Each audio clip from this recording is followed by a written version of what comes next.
The great hall of the Galactic Council fell silent. 17 leaders from the most powerful space nations sat around a large round table.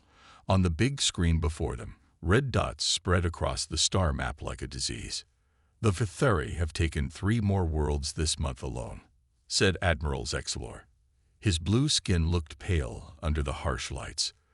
The tall, thin alien stood up, his 4 arms gripping the edge of the table.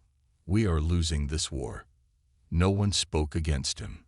For 10 years, the Vitheri Imperium had been eating its way through the galaxy. Like hungry insects, they stripped each planet they took, killed or enslaved its people, then moved to the next world. "Our usual ways of fighting are not working," Zexlor continued. "The Vitheri learned too quickly. They now have void tunnels that let them appear anywhere, without warning." Ambassador Tilara shook her head, her crystal antennae catching the light. "What do you suggest, Admiral? Our forces are stretched thin already." Admiral Zexlor took a deep breath. "I suggest we contact the quarantined species from Sol II." Gasps filled the room. Everyone knew about the beings called humans. Scout ships had watched their blue-green world for centuries. The Council had decided long ago to keep humans sealed off from the rest of the galaxy. "They are too dangerous," said Tilara. "Their history is full of war and killing. They fight over land, resources, even ideas. They would bring chaos to the galaxy."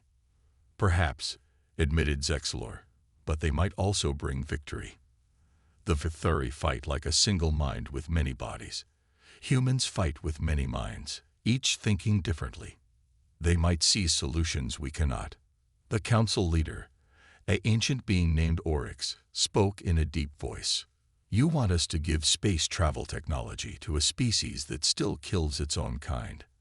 "I want us to survive," Zexlor answered simply. "The Vitheri will reach Sol II eventually. Would you rather humans join us now as allies, or face them later after they've been enslaved by our enemy?" The council talked for hours. Some feared humans more than the Vitheri. Others saw no choice but to try something new. In the end, they voted 7-10. The motion passed. A ship would be sent to Earth. As the meeting ended, Tilara approached Zexlor in the hallway. "I hope you understand what you've done today," she said quietly. "Saved us, I hope," he replied. Tilara's eyes narrowed. "Perhaps, or perhaps you've just invited a new predator into our midst. The galaxy may defeat the Vitheri only to find itself facing something far worse. Humanity unleashed among the stars." Zexlor watched her walk away. He wondered if she might be right. But it was too late now. The message was already being prepared. For the first time in history, the Galactic Council would reveal itself to Earth. The galaxy would never be the same again. The giant alien ship appeared in the sky above Geneva one sunny Tuesday morning. People stopped in the streets to watch. Some ran away in fear. Others took videos with their phones. Within an hour, the whole world knew. Aliens were real, and they had come to Earth. UN Secretary General Elena Vasquez stood tall despite her racing heart. Around her, military leaders from America, China, Russia, and other powerful nations waited nervously. Armed soldiers formed a wide circle around the landing area. "Remember," Vasquez told the group, "we must show strength but not threat. This moment will define humanity's future." The ship's door opened with a soft hiss. 5 strange beings walked down the ramp. They looked nothing alike. One blue with 4 arms, one tall and thin with crystal-like growths, one covered in scales, and 2 others even stranger. But the one in front looked almost human, except for golden skin and eyes without pupils. "I am Ambassador Kelith of the Galactic Council," it said in perfect English. "We come in peace and with urgent need." The next 6 hours changed everything humans believed about their place in the universe. Kelith explained that aliens had been watching Earth for centuries. They had kept humans isolated because of their violent history. "But now," said Kelith, "that same fighting spirit may save us all." Behind closed doors, Earth's leaders learned about the Vitheri, a hive-minded species consuming planet after planet. The Galactic Council, despite all its advanced technology, was losing the war. "You want us to fight your war?" asked General Zhang, his voice sharp with suspicion. "After keeping us in the dark for hundreds of years." "We want to offer you the stars," replied Keleth, "in exchange for your help against a threat that will eventually reach Earth whether we bring you into the fight or not." Secretary General Vasquez studied the strange beings. What exactly would this partnership involve? "We provide faster-than-light technology and other advancements," said Keleth. "You provide military forces trained in ways of fighting the Council has forgotten. And when victory is achieved, Earth becomes a full member of the Galactic Council, with all rights and privileges." The human leaders asked for time to discuss, but most already knew their answer. The opportunity was too great to refuse. 3 days later, the Treaty of Geneva was signed. As a show of good faith, Ambassador Keleth handed over data devices containing schematics for faster-than-light engines that human ships could use. That night, as scientists around the world began studying the alien technology, Vasquez stood alone at her office window. "Did we make the right choice?" her assistant asked. Vasquez smiled. "They think they're recruiting soldiers, but they've just given humanity the keys to the stars." She looked up at the night sky. "They have no idea what they've unleashed." 6 months passed in a blur of activity. Earth's best scientists and engineers worked day and night to build ships with the alien technology. Old enemies became partners as countries shared resources and knowledge. Everyone understood what was at stake. Now Admiral Helena Chen stood on the bridge of the UES Thermopylae, Earth's first true battleship made for the stars. Through the massive window, she could see strange alien ships floating nearby. The space station called Outpost Epsilon 9 looked like a giant metal spider web connecting them all. "Admiral," said her second-in-command, "the Council commanders want you at the planning meeting." Chen nodded and straightened her uniform. Behind her, 5 more human ships waited. The Normandy, Trafalgar, Incheon, Stalingrad, and Marathon, each named after famous battles from Earth's past, each carrying soldiers ready to fight. In the meeting room, alien commanders stared at Chen with their strange eyes. "We are grateful for Earth's support," said High Commander Frick, his scales shining under the lights. "Your ships will provide valuable backup for our main forces." Chen crossed her arms. "Backup? That's not why we're here. My orders are to engage the enemy directly." The aliens looked at each other in confusion. "But you have no experience in space combat," one said. "Then we'll learn quickly," Chen replied. Earth didn't send its people across 20 light years to watch from the sidelines. Before the argument could continue, alarms blared throughout the station. The blue alien rushed in. Vitheri ships coming through void tunnels, at least 30 vessels. The alien commanders hurried to their traditional battle stations. Their ships moved into the same formations they had used for centuries. Chen smiled. Time to show them how humans fight. She gave quick orders to her captains. The Earth ships split into smaller groups, moving in patterns the aliens had never seen before. The Vitheri ships appeared suddenly, like black insects with glowing red lights. They fired immediately at the Council fleet. "Now," ordered Chen. The human ships moved in ways that shocked everyone watching. The Normandy and Trafalgar charged directly at the largest enemy vessels, firing all weapons. The Incheon and Marathon attacked from below, while the Stalingrad hit them from behind. When the Thermopylae took heavy damage, Chen didn't retreat. Instead, she ordered her ship straight toward the Vitheri command vessel. "Are you insane?" shouted an alien commander over the radio. "You'll be destroyed." "Maybe," answered Chen. "But so will they." At the last possible moment, the Thermopylae fired every missile it had and turned away, engines burning hot. The Vitheri command ship exploded in a ball of blue fire. When the battle ended, 17 humans were dead. But for the first time in decades, the Vitheri had been forced to retreat. The alien commanders stared at Chen in stunned silence. "This is how humans fight," she told them. Get used to it. News of the victory spread quickly through the galaxy. Alien military schools rushed to study human battle tactics. Words like surprise attack, deception, and acceptable losses entered their vocabulary. Many found human methods shocking, but they couldn't argue with the results. Lieutenant James Okonkwo sat in a room with the strangest group of soldiers he had ever seen. One breathed green gas instead of air.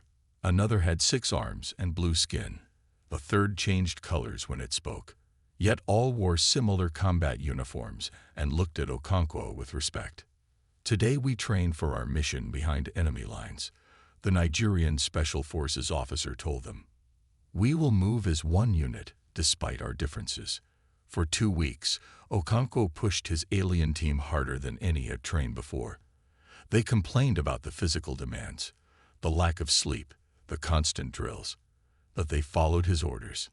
Their target, a Vithari void tunnel generator on the planet Trembles IV. These machines let enemy ships appear anywhere without warning. Destroying one would save countless lives.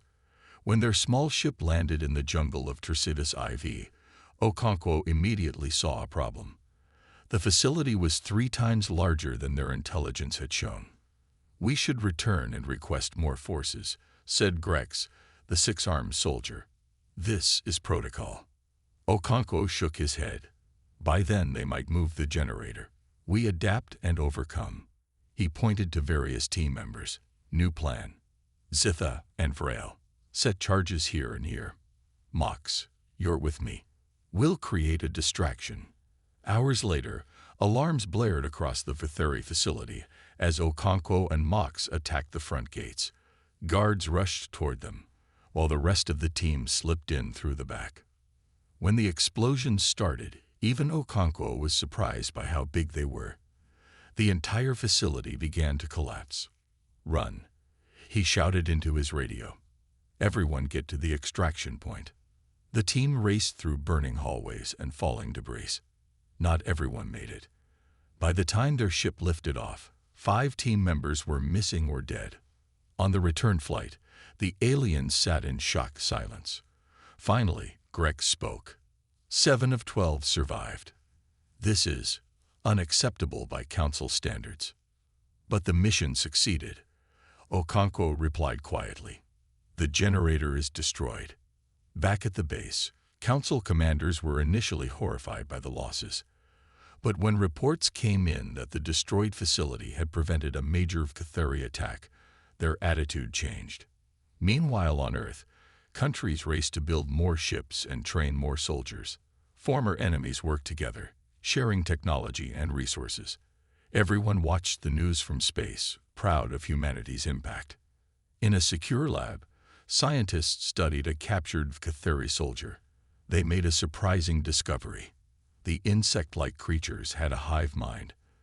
They had never faced an enemy like humans before, beings who could think as individuals but fight as one. This made human actions impossible for them to predict. "They don't understand us," a scientist told General Zhang, "and that gives us an advantage they can't counter." 1 year after joining the war, Earth scientists made a breakthrough that changed everything.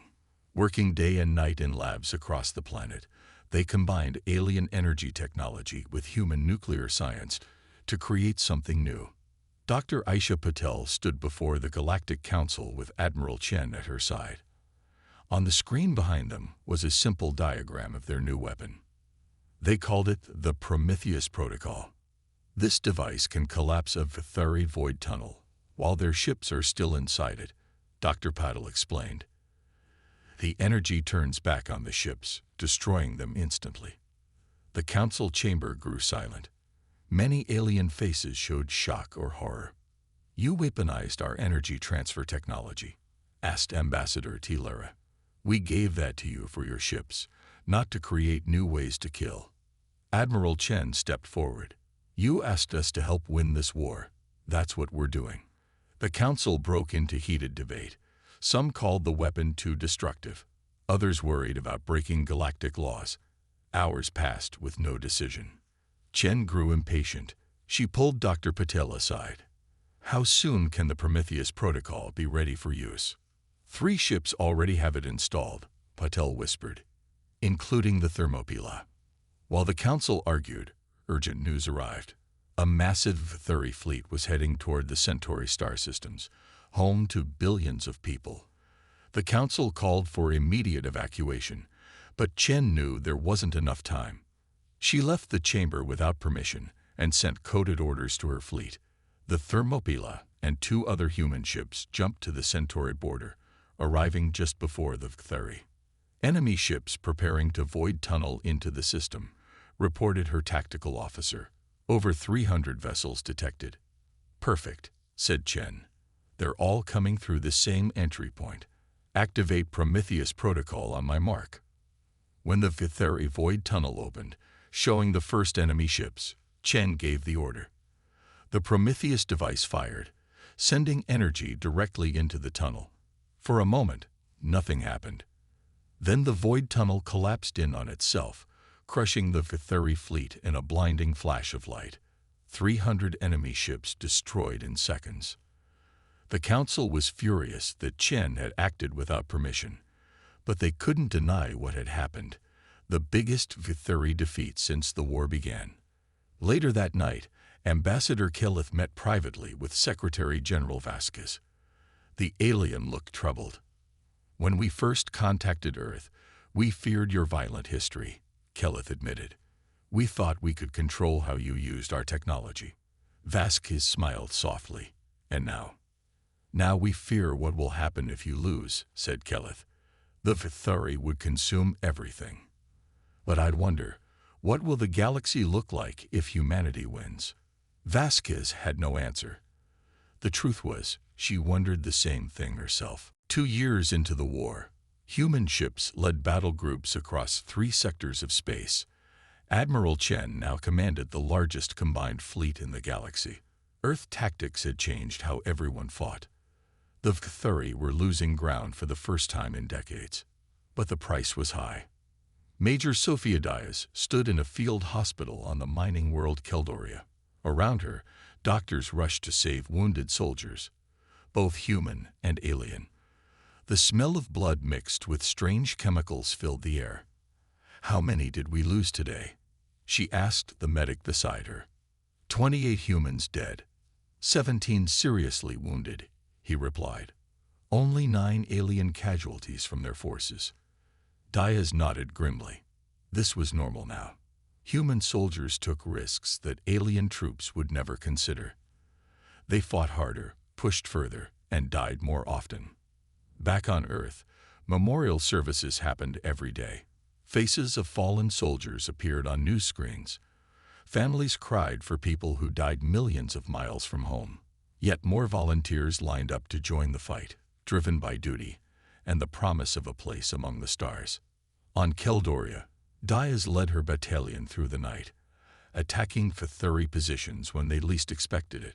Her soldiers used tricks the aliens had never seen, fake retreats, hidden explosives, and attacks that seemed to make no sense until the trap closed. By morning, the main Vithuri base lay in ruins. Diaz had lost nearly half her forces, but the planet was free. The precious metals needed for the Prometheus protocol devices could flow again. When Council Commander Xith arrived to take control of the planet, he seemed disturbed by the battlefield. This combat was excessive, he told Diaz, looking at the destruction around them. Our standard protocols would have taken longer, but preserved more lives. Diaz wiped blood from her face. This is war, Commander. Real war. Your people have been fighting so long without truly risking everything that you've forgotten what it costs. On the Galactic Council, debates about humanity grew heated. Some members wanted to limit Earth's role in the conflict. Others pointed to the growing list of victories. Ambassador Tilara, once humanity's strongest critic, addressed the council. We invited them because they could do what we could not. We cannot now condemn them for doing exactly that. In her private quarters, Admiral Chen reviewed casualty reports with a heavy heart. The numbers were growing. She wondered if Earth could sustain such losses much longer. Her computer chimed with an incoming message from Secretary General Vasquez. The Council questions our methods, but their people cheer our victories. Keep pressing forward. History will remember what humanity sacrificed to save the galaxy. Chen closed her eyes. Victory seemed closer than ever. But would humanity recognize itself when the war was done? A new team of human scientists made a discovery that changed everything.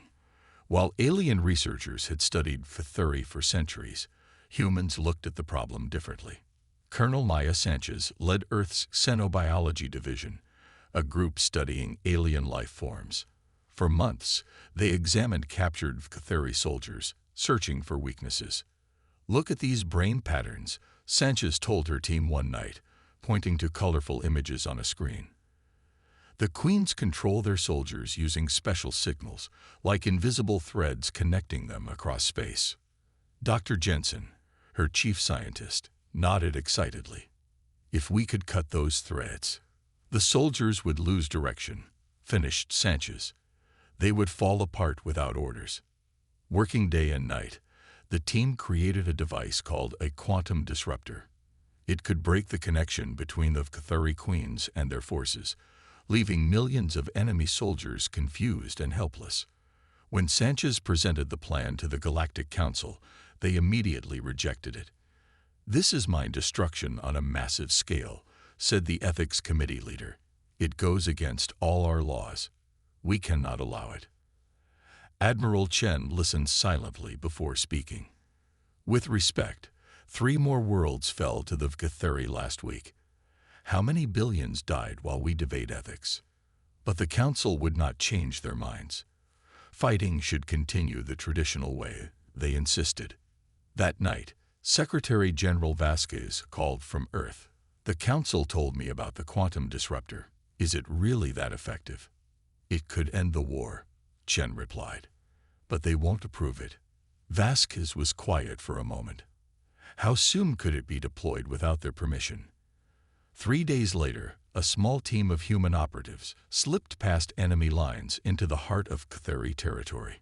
Led by Lieutenant Okonkwo, they carried the disruptor in a small metal case. "We have one chance," Okonkwo told his team as they approached the main relay station. "Once inside, we'll have 5 minutes to activate the device before they locate us." The mission should have been impossible, but humans specialized in doing the impossible. When the quantum disruptor activated, the effect spread across 3 sectors of space. 50 billion Pthuri soldiers suddenly lost their connection to the Queens. Their ships stopped moving. Their ground forces stood confused. For the first time, the Council launched a massive attack, taking back planets lost years earlier. Victory seemed possible at last. But the Pthuri Queens responded in an unexpected way. Faced with defeat, they activated something called the Final Consumption Protocol. They began destroying entire star systems, using the energy to prepare for one last massive attack. As reports came in of stars going dark, Admiral Chen realized the war had entered its final, most dangerous phase. The Pthuri were cornered, and nothing was more dangerous than a cornered enemy with nothing to lose. As the Pthuri destroyed star after star to fuel their final attack, Admiral Chen called an emergency meeting. The top commanders from Earth and the Council gathered on her ship, their faces grim. "We have 2 weeks before the Pthuri launch their final assault," Chen told them. "Our defenses cannot stop a force of that size." The alien commanders began discussing retreat plans, ways to save as many worlds as possible. But Chen had a different idea. "They've committed everything to this final wave," she said, pointing to the star map. "Their homeworlds are vulnerable now. We can end this war with one strike." She outlined her plan: a direct attack on the Pthuri homeworld cluster, where the Queens lived. The aliens called it Operation Endgame, but many thought it was suicide. "This would require nearly all our remaining ships," said a blue-skinned commander. "If we fail, billions will be left defenseless. If we don't try, everyone dies anyway." Chen replied simply. After 3 days of debate, Earth's governments approved the plan. The Council reluctantly agreed to support it, though many believed they were witnessing humanity's extinction. As the combined fleet prepared, Dr. Patel arrived on the Thermopylae with a new weapon. She called it the Lazarus Protocol, a modified version of void tunnel technology that could create a controlled explosion in space. The ship carrying this device will be destroyed, she explained to Chen. But everything within range will be eliminated. Chen understood immediately. It's a suicide weapon. Yes, Paddle said quietly. But it might be our only chance to reach the Queens. The day of the attack came. Over 2,000 ships gathered, the largest fleet ever assembled. Admiral Chen addressed them from the bridge of the Thermopylae. Many of us will not return today, she said, her voice carrying across all channels. But those who fall will be remembered as the saviors of countless worlds. The fleet jumped into Catheri space, emerging near their homeworlds. Immediately, thousands of enemy ships moved to attack. The battle was unlike anything the galaxy had ever seen. Human vessels performed impossible maneuvers, council ships followed strategies that broke with tradition, and Catheri defenses struggled against the unexpected assault. When the fleet reached the inner defense line around the Queen's sanctuary, they could go no further. Too many enemy ships blocked the way. Admiral Chen looked at her bridge crew one last time. It's been an honor serving with all of you. She opened a channel to all ships. This is Admiral Chen. The Thermopylae will clear the path. Everyone else, prepare to advance when the way opens. She gave the order to activate the Lazarus Protocol. As the Thermopylae charged toward the Queen's sanctuary, Chen's final message echoed across all frequencies. Remember this day.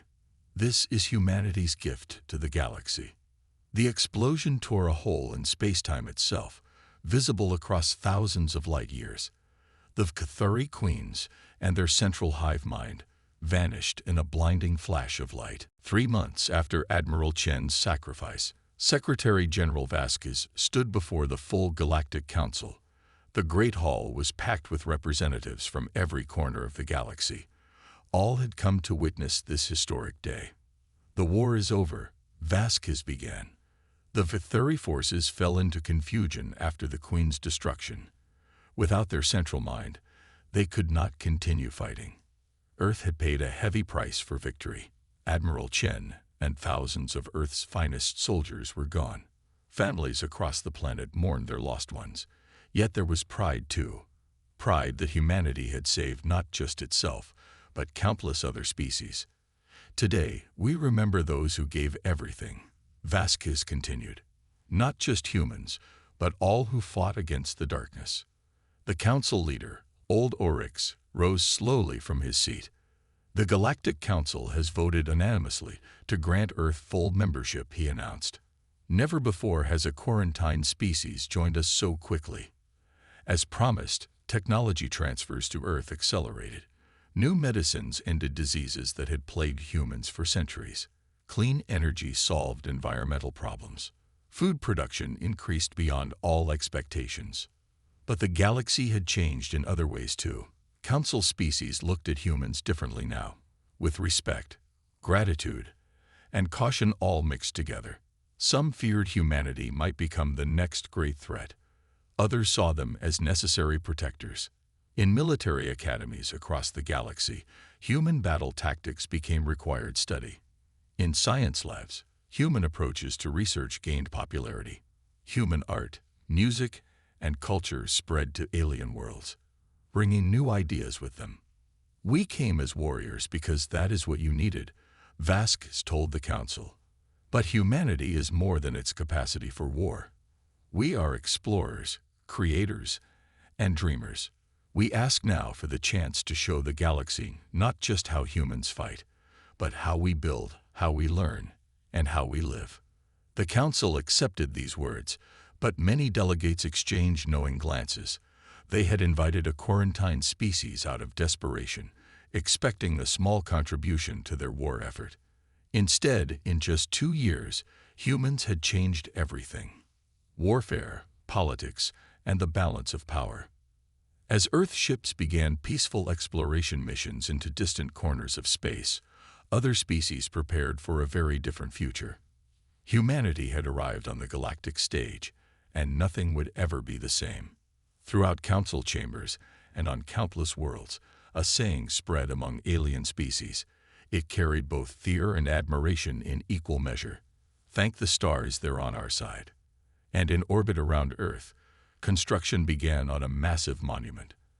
At its center stood a statue of Admiral Helena Chen, her gaze fixed on the stars that humanity now called home.